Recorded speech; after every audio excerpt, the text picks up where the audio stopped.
नगर परिषद बिलेरा के महुआ खेड़ा में चल रही 7 दिवसीय श्रीमद् भागवत कथा का गुरुवार को समापन हो गया है। हम आपको बता दें कि श्रीमद् भागवत कथा 22 दिसंबर से शुरू हुई थी, जिसका समापन 28 दिसंबर गुरुवार को हुआ है, जिसके कथा व्यास थे पंडित श्री बलराम प्रसाद शास्त्री जी औरिया वाले, और जिसके मुख्य यजमान थे श्री रघुवीर सिंह राजपूत, श्रीमती जीराबाई सिंह राजपूत रिटायर्ड राजस्व निरीक्षक और समस्त राजपूत परिवार महुआ खेड़ा यह इसके मुख्य आयोजक करता थे। अंतिम दिवस की कथा में दर्जनों गांव के लोग पहुंचे हैं, सैकड़ों की संख्या में श्रद्धालु पहुंचे, उन्होंने कथा का श्रवण किया है।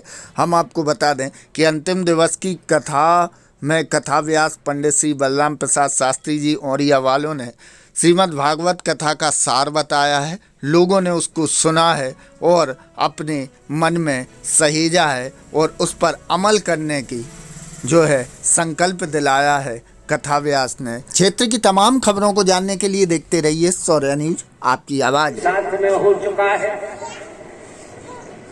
और तेरी उम्र 25 वर्ष की हो गई और अब तक कोई बर्द खाई के लाने नहीं आया है। अरे कन्हैया, तू चोरी के कामों में बदनाम हो चुका है, इसलिए कोई जो है वो तेरे खिलाने देखने तक तो नहीं आता है। सज्जनों, कन्हैया भी उन ललनाओं से कहते हैं कि हे ललनाओं, यदि मैं चोरी के काम में बदनाम हो चुका हूं तो मैं प्रतिज्ञा करता हूं कि मैं अपना प्रथम विवाह यदि करूंगा तो लड़की के लालच चुरा करके ही करूंगा। जब तक लड़की को चुरा करके हम तुम लोगों के सामने नहीं आएंगे तब तक जो है हम विवाह नहीं करेंगे। प्रथम विवाह मेरा लड़की को चुराने से। सज्जनों,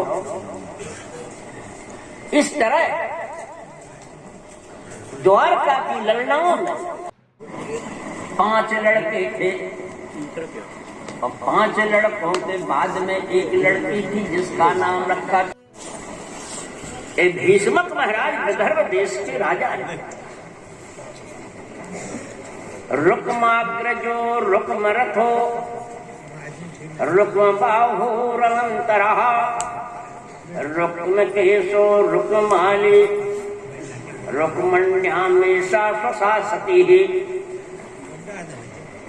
देखो सज्जनों, यहाँ पर बड़ी मार्मिक बात लिखी है। स्वसा सती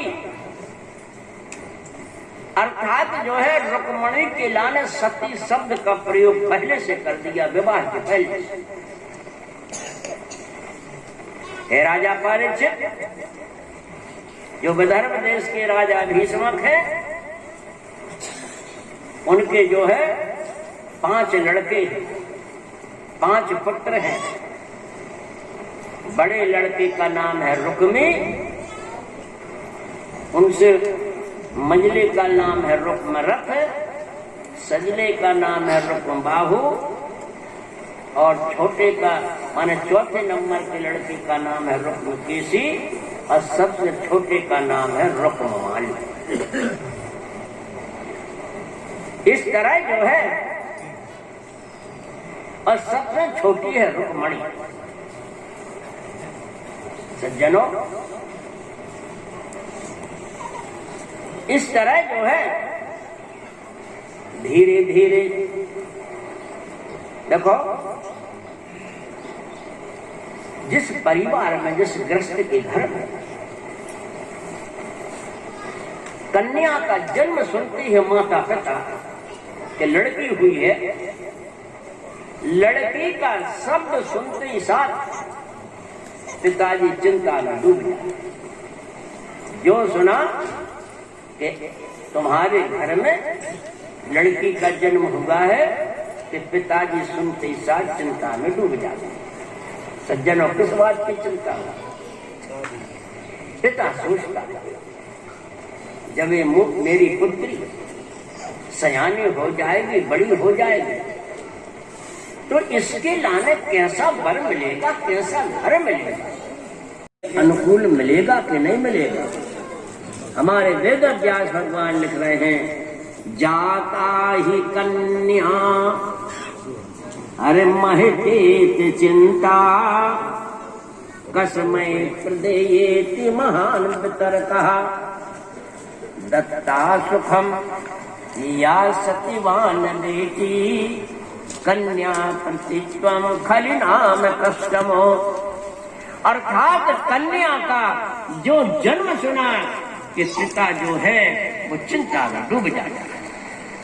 अब धीरे धीरे रुक्मणी जी बड़ी हो गई। पिताजी सोच, मैंने शब्दों के द्वारा आपकी कीर्ति सुनी, आपका यश सुना, आपका विद्या वैभव सुना। उसी दिन से मेरा मन आपके चरणों में जो है रम चुका है। इसलिए हे महाराज, आप हमारी चिट्ठी के लाने अन्यथा मत लिखना। और अंतिम में लिखा हुआ था, अंतिम चिट्ठी के श्लोक में, हे महाराज, हमारे कुल की परंपरा है कि जब अलोपा देवी का पूजन हो जाता है उसके बाद में जो है विवाह के कार्य संपन्न होते हैं।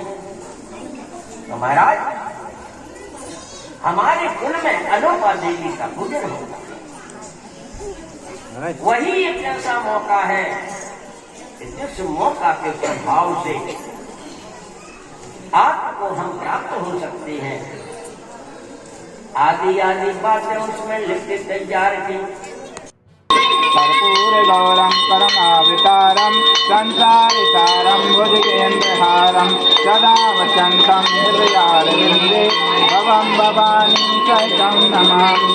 मंदार माला पुलकालिकायै कपालमालांकितशेखरायै दिव्यांबरायै चरितंबराय नमः शिवाय नमः शिवाय। आरातिथ्यं निरामितं समर्पयामि शीतलीकरणं देवादिवन्दनम् आत्मादिवन्दनं शिवाय